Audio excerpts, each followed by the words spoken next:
Antropofonías. Conversaciones desde la diversidad. Un programa del Instituto Colombiano de Antropología e Historia, ICANN.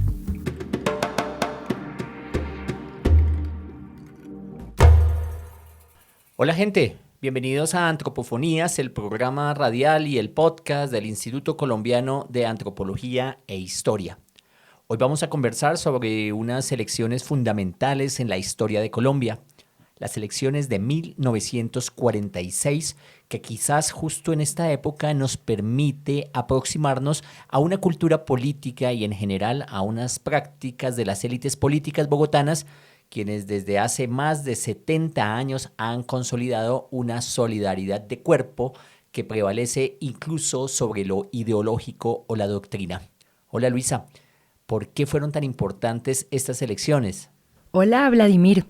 Las elecciones de 1946 son un excelente retrovisor para entender qué tanto ha cambiado la cultura política colombiana o qué tanto ciertas prácticas se han perpetuado incluso hasta la actualidad.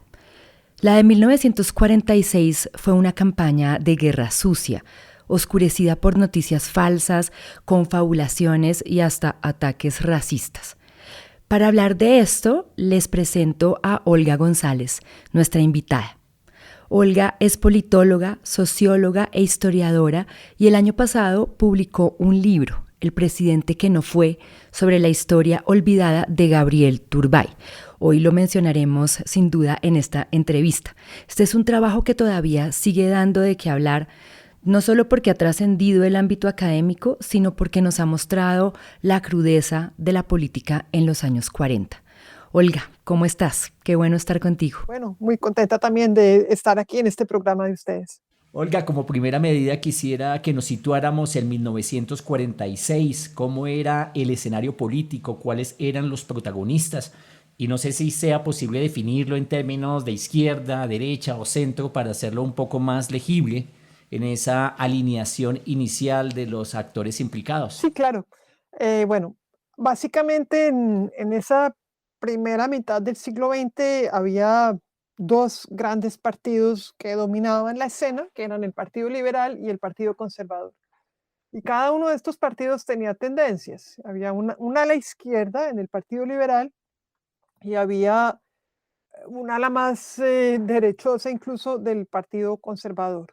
Un ala izquierda en el Partido Liberal y un ala más derechosa en el Partido Liberal y similarmente un ala más moderada y un ala más extremista en el Partido Conservador. La particularidad es que diría yo que los líderes que en el 46 estaban de cierta forma mandando la parada para esas elecciones, pues tenían chance, los líderes de la izquierda liberal tenían chances de llevar de ganar estas elecciones, y en particular Gabriel Turbay. Era el caso de Gabriel Turbay, que siempre perteneció al ala izquierda del Partido Liberal. Am, por el lado de los conservadores, en realidad era un partido, aunque tenía un ala moderada, estaba mucho más dominado por el ala más extremista, cuyo representante mayor y de mayor peso, mayor influencia, era Laureano Gómez. Eh, bueno, entonces, esta podría ser como, lo primero es tener eso claro. El Partido Comunista existía, no había realmente muchos otros partidos, estaba también el gaitanismo, el Gaitán, digamos, la figura de Gaitán estaba pues muy presente, obviamente, en el año 46, en esas elecciones, pero no tenía, digamos, en el año 45, en marzo del 45 hubo elecciones parlamentarias. Y en esas elecciones parlamentarias del 45, el sector que ganó fue el Partido Liberal. Y el sector que ganó dentro del Partido Liberal, Gaitán no tuvo mayor éxito en esas elecciones parlamentarias, tenía un diputado, los comunistas tenían 4 diputados. Luego, bueno, eso da una correlación de fuerzas. Y los conservadores, que ya habían empezado a participar de nuevo en las elecciones para el Congreso, porque ellos se habían abstenido durante una parte de los años 30, como una forma de sabotear los gobiernos liberales, se habían abstenido de participar, pero aquí ya estaban participando y ya estaban obteniendo alguna pues representación. Sin embargo, los liberales realmente eran mayoría en ese Congreso, por lo tanto, en el año 46 iba a haber unas elecciones presidenciales que definitivamente, pues había una persona que era muy fuerte, un favorito, que era Gabriel Turbay, que es el personaje, el protagonista del libro mío. Entonces, ese es digamos, era el candidato, además, que si resultaba ser elegido por la Convención Liberal, ya iba a tener todo el apoyo de los liberales. Así había sido en las elecciones anteriores.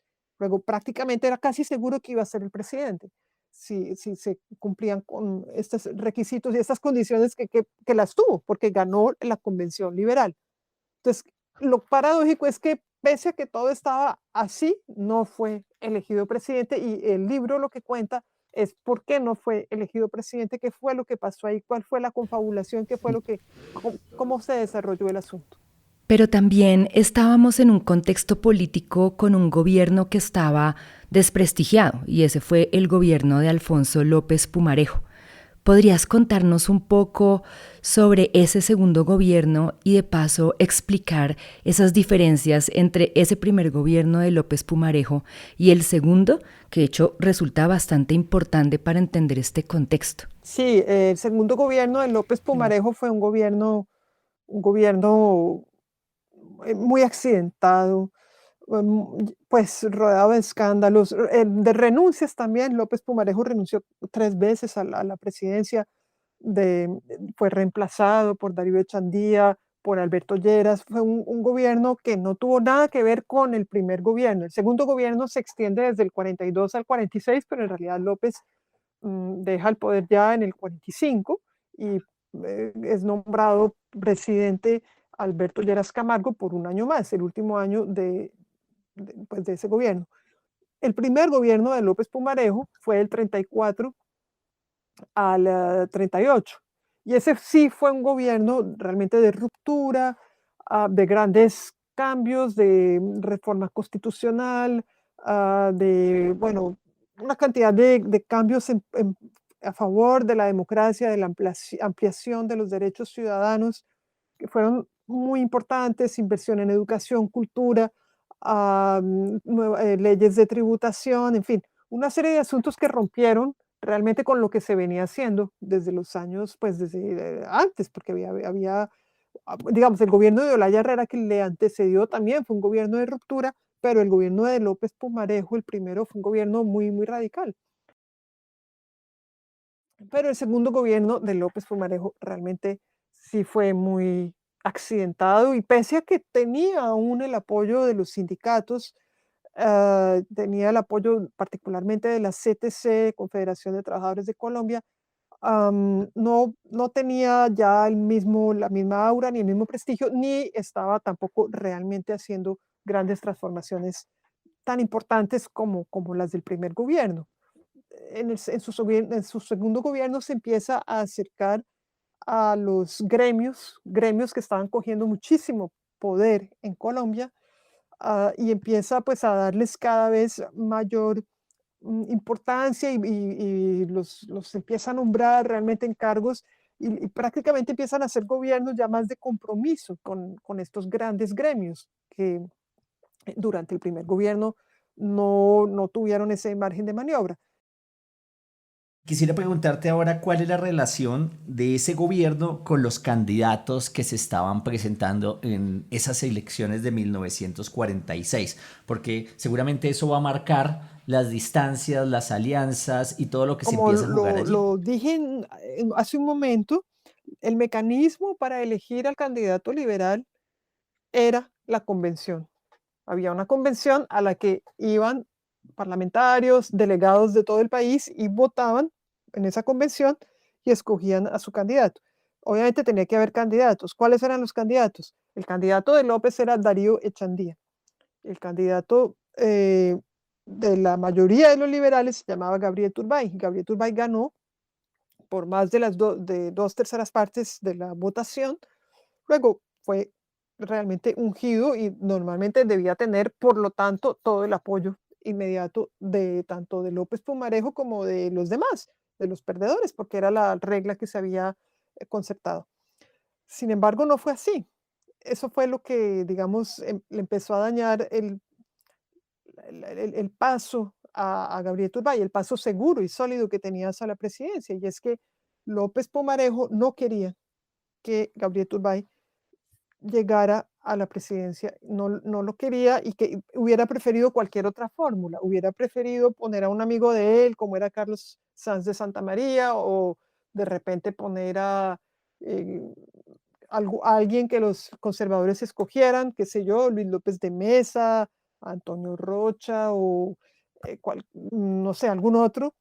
Mm, pero lo cierto es que hizo todo lo posible para que no fuera Gabriel Turbay su candidato. Eso es lo que queda evidenciado, digamos, y que no se había contado, em, pues en la historiografía, en todo caso en la reciente, porque algunos de los periodistas y personas que vivieron esto sí lo vieron y lo denunciaron y lo dijeron en su momento, en los años 40, pero no había sido, no se había entendido pues esta oposición de López a Turbay, a su candidatura. Y bueno, de alguna forma surge la pregunta, ¿y por qué, no? Supongo que es la pregunta siguiente. Sin duda. ¿Por qué? ¿Por qué, Olga? ¿Qué le pasó a López con Turbay, que fue su ministro? Y de hecho, Turbay, en tu libro, pues se describe como una persona que ocupó las más altas dignidades del Estado. Fue ministro, no sé, fuera como una especie de Humberto de la Calle, ¿no? Ocupó todos los puestos que podrían haber. Ministro, fue canciller, tengo entendido, embajador. Él era como el canciller estrella, fue embajador en Estados Unidos, que era un puesto pues muy importante y en pleno contexto de la Segunda Guerra Mundial, pero también fue embajador en otras partes en Europa, entre la Liga de las Naciones de Olaya Herrera. Fue también ministro de gobierno de Olaya Herrera, fue senador, representante, presidente del Senado, presidente de la Cámara, en fin, tuvo realmente pues sí, tuvo muchas dignidades, tuvo el apoyo de la convención, fue varias veces designado a la presidencia, fue el jefe del Partido Liberal, estaba absolutamente atento a los debates, a la orientación de la sociedad, sabía por qué se había metido en el Partido Liberal y siempre estuvo vigilando que ese Partido Liberal mantuviera un norte. Y bueno, y a López, ¿por qué no le gustaba esto? Pues quizá justamente porque López, su gobierno, ya estaba haciendo compromisos con estos gremios, con la ANDI, con otros gremios, y ya no era el gobierno, pues ya estaba más, realmente sí, comprometido y no le interesaba un gobierno en pleno contexto de la Segunda Guerra Mundial, un gobierno que fuera más independiente con respecto a estos gremios, que fuera intervencionista, por ejemplo. Gabriel Turbay anunció muy claramente que le parecía bien la intervención del Estado en la economía. Anunció también sus intenciones pues, de que hubiera una forma de panamericanismo. ah, Anunció medidas, no era un anticomunista. Gabriel Turbay no era un anticomunista, sabiendo que era el comunismo, pero no era un anticomunista declarado, como ya en esos años, digamos, al albor de la Segunda Guerra Mundial, ya se estaba viviendo un anticomunismo muy fuerte. Y todo esto, y esta independencia, el hecho de no tener sí, estos compromisos con estos otros sectores, probablemente eso fue lo que no le gustó a Alfonso López Pumarejo, que ya prefería realmente que los conservadores escogieran al candidato liberal o, en su defecto, finalmente, pues elegir a un conservador que lo iban a sacar prácticamente un mes antes de las elecciones. Fue Mariano Ospina Pérez, que era un hombre también de las grandes familias, no bogotana, él, sino, bueno, de familia, bueno, cundinamarquesa, pero estaba muy ligado con Antioquia, Mariano Ospina Pérez. Y prefirió ese sector de López Pumarejo no apoyar a Turbay y permitir que accediera al poder Mariano Ospina Pérez. Bueno, perfecto. Y ahorita quisiera que nos fuéramos por el lado conservador, porque allí empezamos a tejer este embrollo de la elección del 46. Ya tenemos entonces a un Turbay que es una persona que ha ocupado diferentes dignidades, que es un candidato que goza del respaldo de su partido en esas diferentes convenciones, pero también tenemos a alguien un poco más a la izquierda, quizás podríamos decirlo así, y ese es Gaitán. De todas formas, en tu libro tú lo mencionas como un agitador especialmente. ¿Podríamos nosotros pensar que estaba más a la izquierda o definitivamente es alguien que no se podría leer políticamente en esos términos? Yo creo que Gaitán era un populista y como buen populista era más difícil leerlo en términos de izquierda o derecha. Y bueno, el libro contiene un capítulo donde especifico cuál era el pensamiento político de Gaitán, porque resulta que nosotros no conocemos tan bien el pensamiento político de Gaitán, conocemos algunos de sus discursos, conocemos su voz, pero realmente no conocemos bien su pensamiento. No sabemos, por ejemplo, que se oponía a los sindicatos, que se oponía al aumento del salario mínimo, que detestaba, se la pasaba peleando con el Partido Comunista. Estas cosas no las tenemos muy claras, pero ese era Gaitán, o que también estaba Laureano Gómez haciéndole campaña a él, a Gaitán, durante buena parte de la campaña electoral del año 46.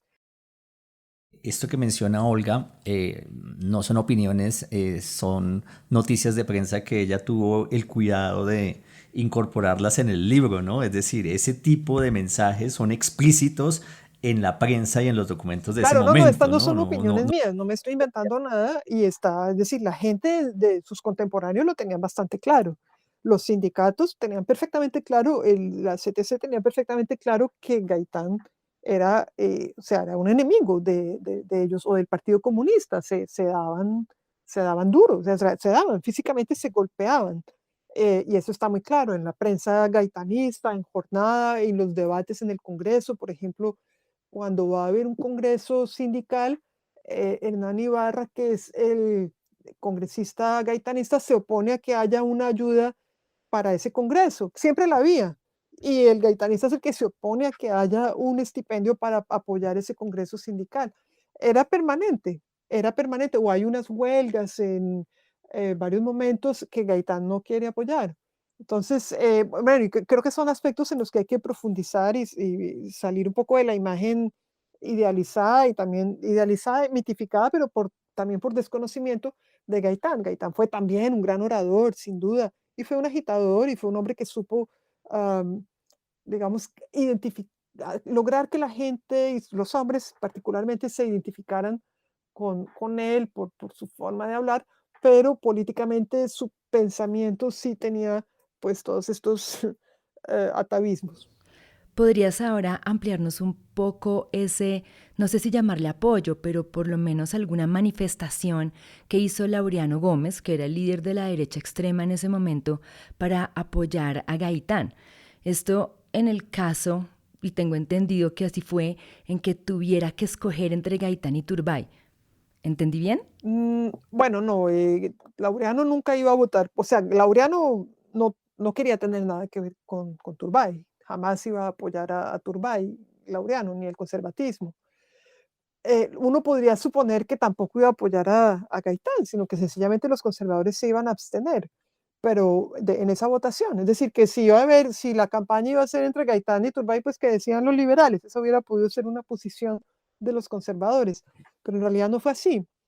La prensa, el Siglo, que era el periódico conservador dirigido por Laureano Gómez, apoyó muy evidentemente a Gaitán durante la buena parte de la campaña, hasta cuando el propio Partido Conservador tuvo candidato, hasta entonces su candidato era Gaitán. Cuando le preguntan a Laureano en dos oportunidades por quién piensa votar, y dice que por Gaitán. Ah, Luego, como lo dije, un mes antes de las elecciones fueron en mayo del 46, a finales de marzo, se escoge finalmente, sale una convención conservadora y escogen a este Mariano Ospina y por lo tanto, pues ya el conservatismo se va todo detrás de Mariano Ospina y Gaitán pierde ese apoyo. Eh, Creo que Gaitán se lamenta en el libro, también hay ese lamento de Gaitán con respecto a, pues finalmente perdió el apoyo de Laureano, pero las manifestaciones de apoyo a Gaitán son múltiples. En los recortes de prensa que anexo en el siglo se ven, y se ve también el ataque constante a Turbay, tanto del periódico del siglo, sobre todo pues de los periódicos, toda la prensa conservadora, y también un poco de Jornada, del periódico de Gaitán, los ataques a Turbay mediante el racismo. Fue la estrategia que usaron con titulares, con caricaturas, con, bueno, afiches. Hubo afiches también, se pegaban afiches en la ciudad. Es posible que esos afiches los hayan impreso, los famosos afiches turcos, no. Esos probablemente fueron impresos en las tipografías del siglo. Puede ser, hay indicios de que eso fue así. La radio también hubo, desgraciadamente no nos han llegado audios de lo que fue esa campaña, pero a veces llegan ecos, en la prensa escrita de esos años hay ecos de lo que se dijo en la radio y fue muy virulenta, fue una campaña muy virulenta, fue una campaña eh, muy racista, virulenta, muy sucia, no, sí fue algo feo y la parte fea la pusieron, digamos, en esos términos. El racismo fue esencialmente el conservatismo laureano, pero también toda la prensa conservadora de provincia. Gaitán también impulsó ese racismo, y eso pues degradó muchísimo el debate público. Y la confabulación ya más, un poco más sofisticada, menos abiertamente racista, fue la que hizo López Pumarejo con otros aliados, grandes figuras liberales, esencialmente bogotanas. Gaitán en algún titular de prensa que tú lograste recuperar mencionaba que Laureano era un hombre puro. Yo no entendí muy bien a qué se podría estar refiriendo. Si puro ideológicamente, ¿cuál era el sentido que tú le das a esa descripción que hace Gaitán del representante de la extrema derecha del falangismo del Sí, Partido Conservador? Gaitán, eso fue en febrero del 46, antes de que se lance un candidato conservador. Gaitán dice: Laureano Gómez es un hombre puro y por eso yo no creo en el Frente Nacional. ¿Qué estaba pasando? Que López, como lo dije, Alfonso López estaba tratando por todos los medios posibles de evitar que Gabriel Turbay fuera el candidato. Y una de las cosas que se le ocurrió, de las fórmulas, fue decir: vamos a hacer una especie de frente nacional en la que sean los conservadores los que elijan al candidato liberal. Bueno, se le ocurrían cosas así.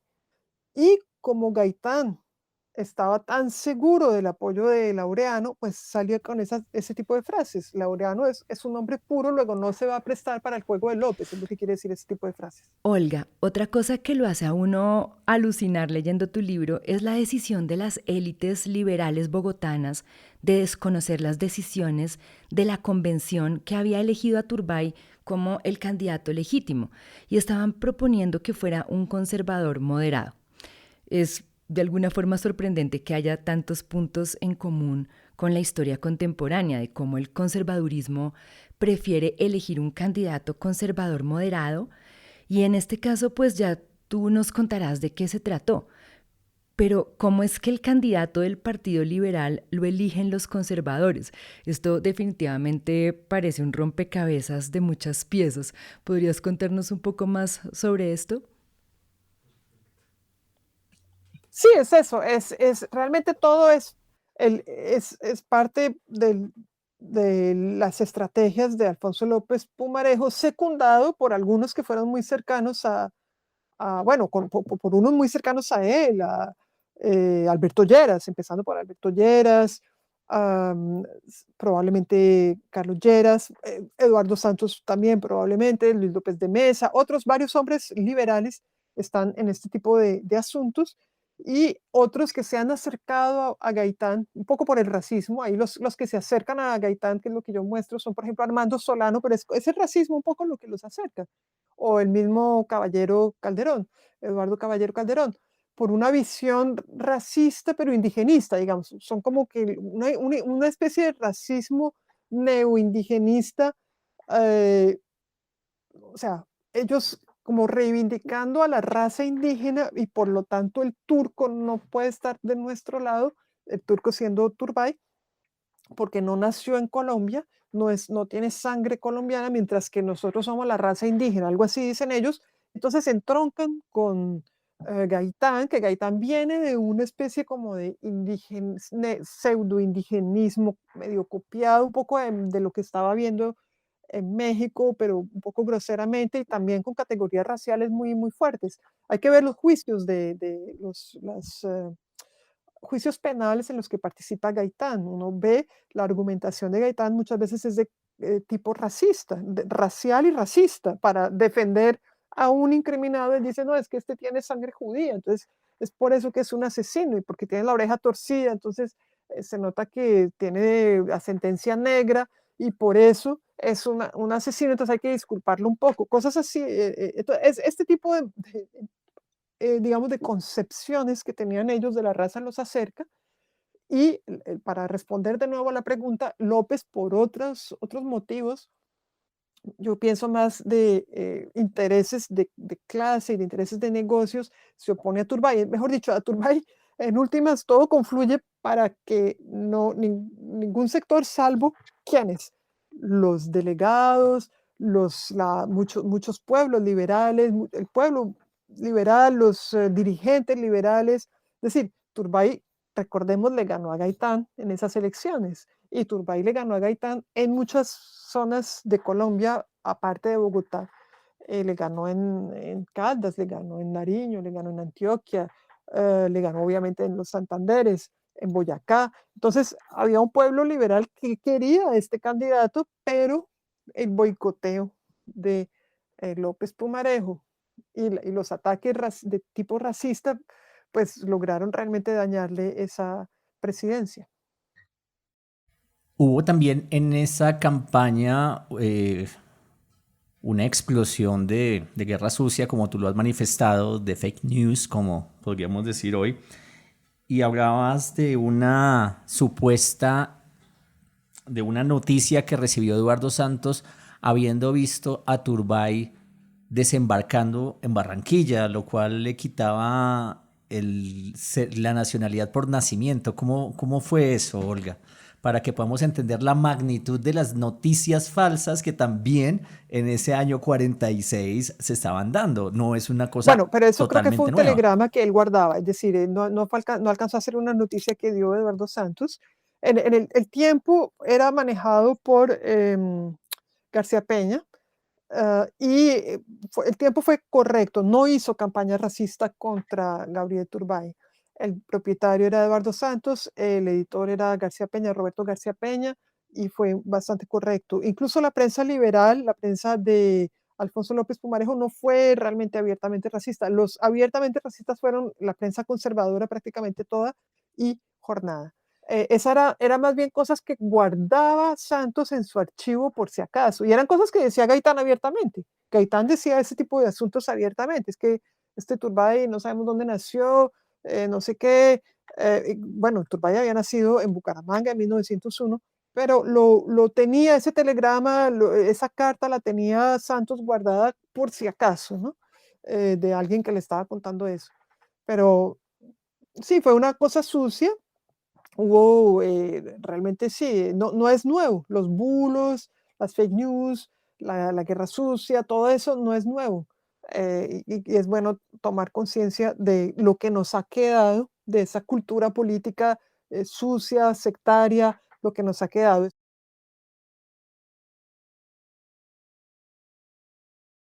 Y la otra parte es que la elección del 46 no solo fue importante por esto, por la cultura política y lo que se expresó allí, sino por lo que tradujo para Colombia, las consecuencias tremendas que tuvo para Colombia esta elección. Creo que eso es incluso más importante, realmente. Y es que las elecciones del año 46 eran muy importantes para proseguir en unos gobiernos que estaban ampliando la ciudadanía, los derechos, la democracia, intentando la separación de la iglesia con el Estado, o hacer marcha atrás en todos esos frentes. Y lo que triunfó fue justamente el proceso que buscó hacer marcha atrás, darle marcha atrás, frenar esto y empezar a perseguir, a hostilizar a quienes habían llevado a cabo estas reformas. De ahí, es decir, inmediatamente empieza la violencia.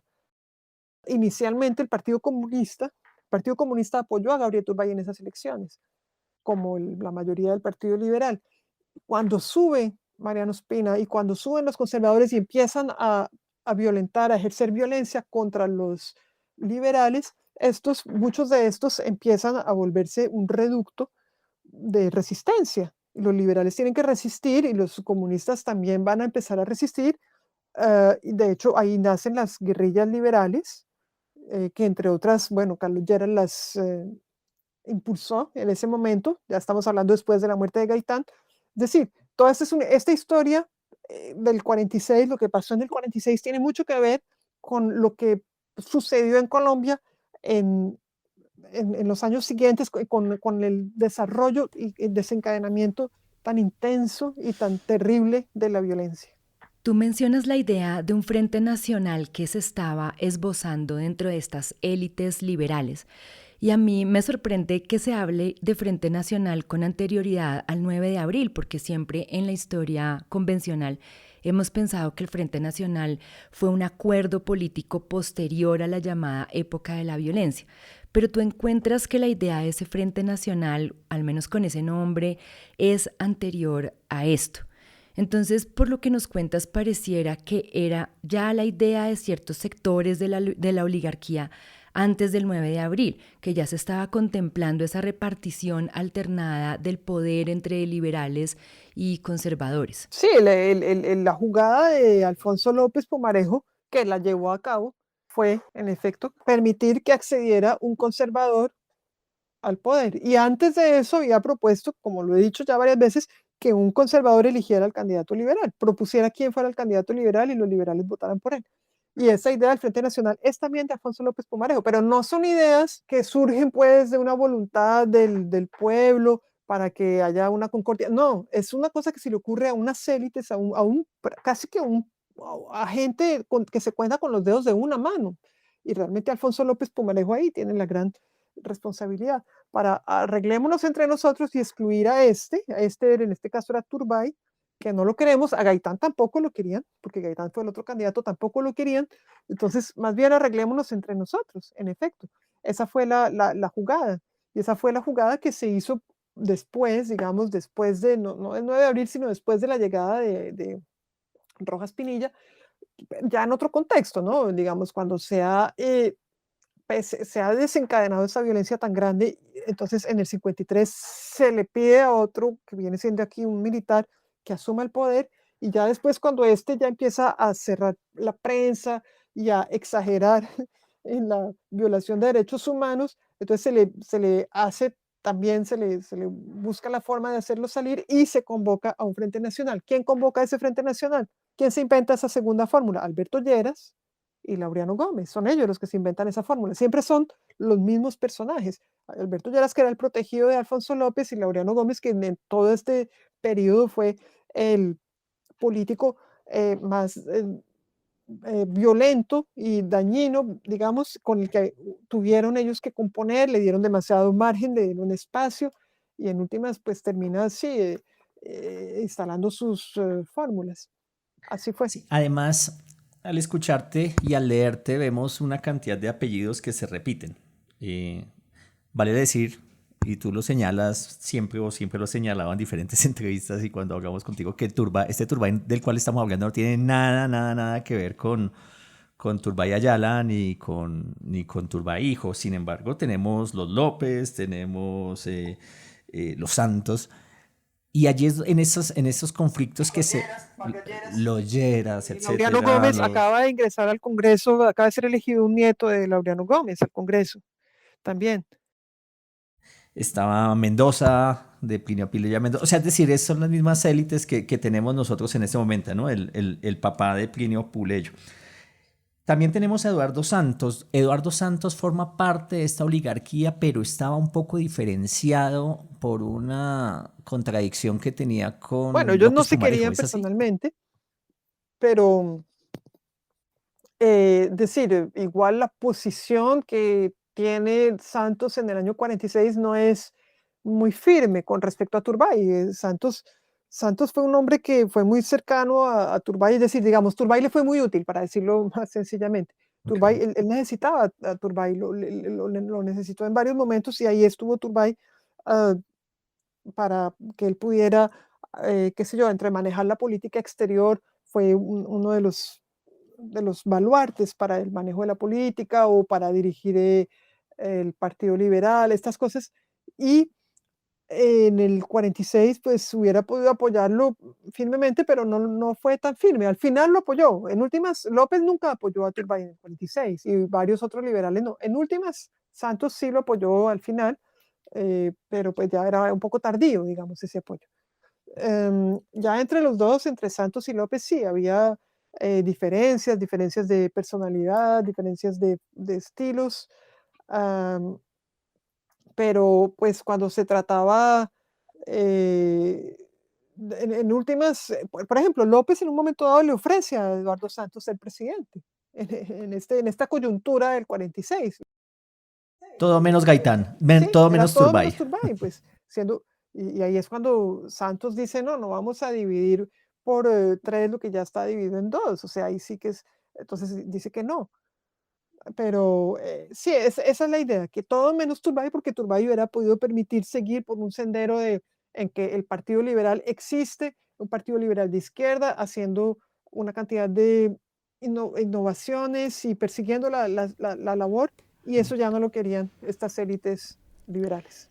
¿Existió la posibilidad que Turbay se uniera con Gaitán? Sí, lo conversaron, no tanto unirse porque el movimiento de Gaitán no era, era un movimiento realmente caudillista, o sea, el movimiento de Gaitán era él y no había espacio para nadie más. Gaitán no tenía segundo, no tenía tercero, era él, el jefe, ¿no? Se le decía. Ujú.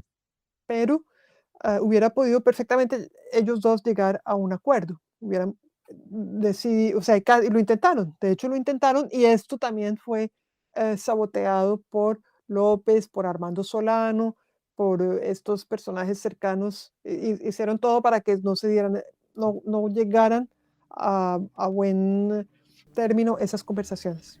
Olga, muchísimas gracias por habernos acompañado hoy en Antropofonías. Evidentemente se queda uno con muchas ideas, tanto leyendo el libro como después de hablar contigo, y sobre todo se da cuenta de la dimensión que tienen estos acuerdos políticos en la vida del país. Aprendimos... Voy a volverlo a hacer, porque me tiré eso. Olga, muchísimas gracias por habernos acompañado en Antropofonías.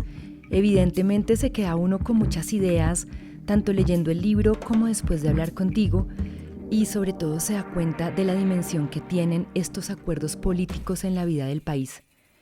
Vemos cómo más allá de ganar el poder, hay unas implicaciones enormes en la no elección de un candidato, en este caso, que estaba hecho a la medida para haber ganado.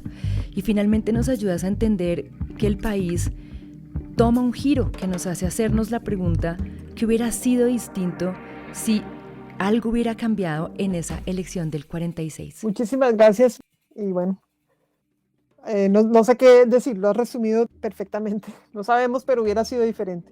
No sabemos cómo hubiera sido, pero hubiera sido diferente. Vale, Olga, muchas gracias. Corto. ¿Listo?